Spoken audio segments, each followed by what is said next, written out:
Bien. Bueno, en principio voy a hablar acerca de la tipificación del derecho penal internacional, pero antes de adentrar en esta cuestión de lleno, quisiera realizar una breve reseña para poder ubicarnos en el contexto histórico.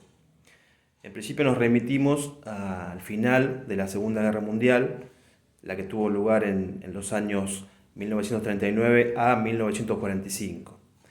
Fue entonces en 1945, en la ciudad de Londres, el 8 de agosto para ser más preciso, cuando los principales representantes de los países ganadores se reunieron a fin de llevar a cabo un acuerdo. Ese acuerdo se conoce como el Acuerdo de Londres, donde los representantes de los países ganadores fueron Estados Unidos, Gran Bretaña, Francia y la Unión de Repúblicas Socialistas Soviéticas.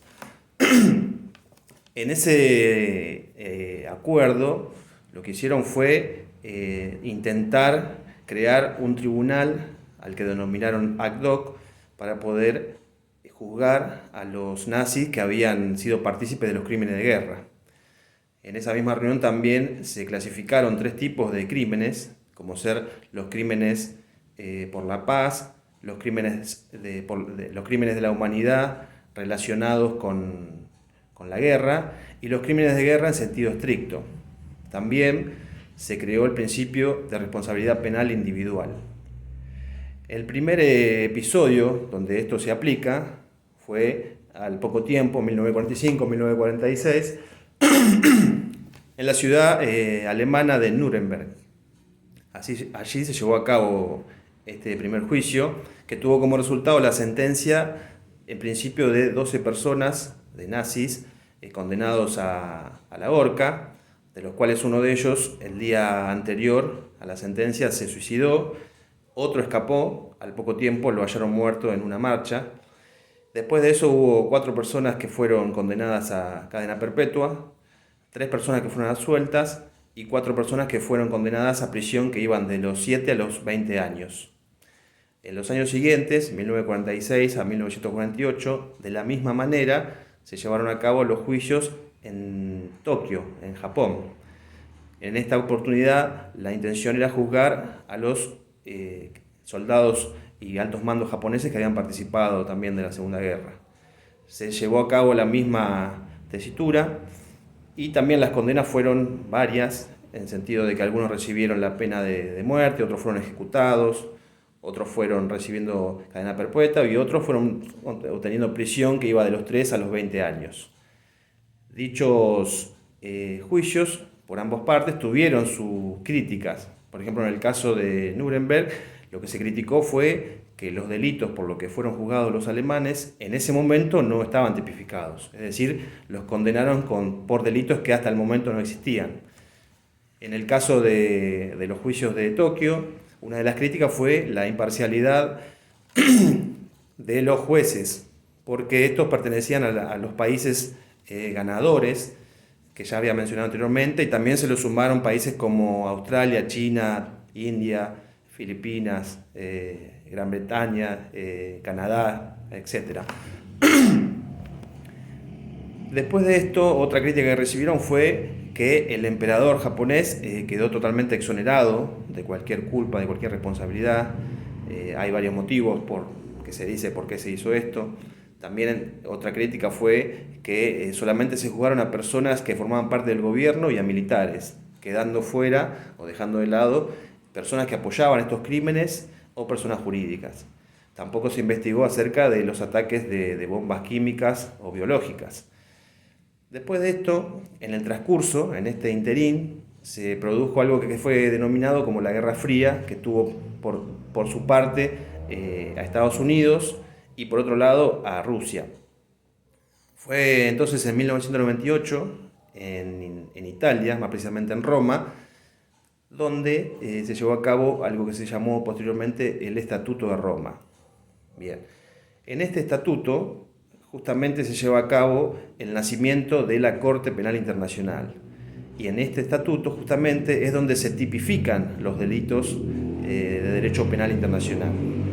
El artículo 3 de este estatuto menciona que la sede física de esta institución es la ciudad de La Haya, en Países Bajos. Y luego el artículo 5 es el que establece la competencia y denomina cuáles son estos delitos tipificados. Entre ellos se menciona el genocidio, se menciona también los crímenes por lesa humanidad, los crímenes de guerra y los crímenes de agresión. Posteriormente, el artículo 6 es el que empieza a definir este tipo de crímenes, empezando por el genocidio, que a su vez el genocidio también está definido en el artículo 2 de la Convención para la Prevención y la Sanción del Delito de Genocidio. Básicamente en los dos textos dice lo mismo, identifica el genocidio como aquellos actos que se llevan perpetrados con la intención de destruir total o parcialmente un determinado grupo, ya sea por su etnia, por su religión o por su raza. Identifica conductas para llevar a cabo este delito, como por ejemplo la matanza de sus individuos, la exposición a situaciones de extrema que llevan a cabo la destrucción total o parcial de esas personas, el impedimento del nacimiento, el traslado, por ejemplo, también de los niños de un grupo hacia otro. Eso por un lado. Después, a continuación, el artículo 7 del estatuto describe lo que sería el crimen de lesa humanidad o los crímenes contra la humanidad. En ese sentido dice que son todos aquellos actos sistemáticamente generalizados dirigidos a una población civil. Después el artículo 8 del estatuto menciona que el delito de crímenes de guerra tiene como participación a 2 o más estados en los enfrentamientos armados. También puede ser, estos pueden ser internacionales o no. Y la finalidad de esto tiene que ser que forman parte de un plan o una aplicación política. Esa es la finalidad de eso. Hasta ese momento el crimen de agresión no se encontraba definido. Después, con el transcurrir del tiempo, más precisamente en el año 2010, se ingresó o se incorporó el artículo 8 bis, que ahí sí se establece la definición para el crimen de agresión. El crimen de agresión, según este artículo, dice que lo comete aquella persona que, teniendo la posibilidad de dirigir la actividad política o militar, aún a sabiendas de eso, tiene la intención de generar un ataque o comete un acto de agresión, el cual viola los derechos nombrados en la Carta de Naciones Unidas. Precisamente se refiere a la utilización por parte de un Estado de las Fuerzas Armadas a fin de menoscabar la soberanía o el territorio de otro Estado.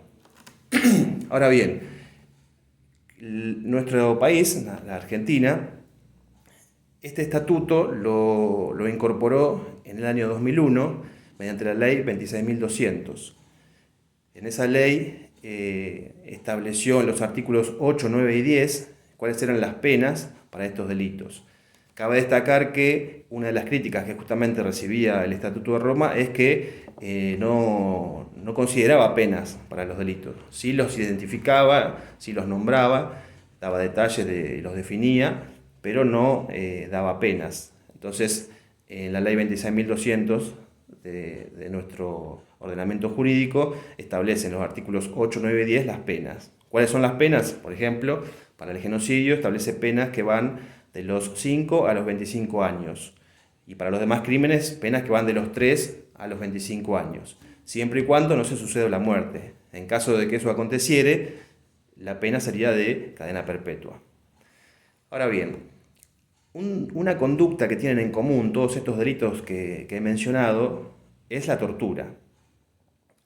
Atento a ello, existe una convención sobre la tortura, tratos crueles, inhumanos y degradantes, el cual la define. Y también está la Convención Americana sobre los Derechos Humanos, más conocida como Pacto de San José de Costa Rica, la cual en el artículo 5 aborda la cuestión del derecho a la integridad. Dice que todas las personas tenemos derecho a nuestra integridad física, psíquica y moral. Y a continuación dice que la tortura está prohibida. A su vez sugiere algunos comportamientos a tener en cuenta para mantener esta integridad física, como por ejemplo, en caso de los procesados, mantenerlos separados de los condenados, en caso de que haya menores, mantenerlos separados de los adultos. Y por último, finaliza el inciso 6 del artículo 5, diciendo de que la pena tiene como finalidad la readaptación del reo.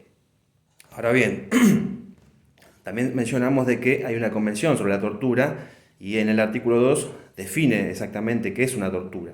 La define como aquellos actos que una persona de manera intencional realiza sobre otra a fin de producirle algún dolor, tanto físico como mental.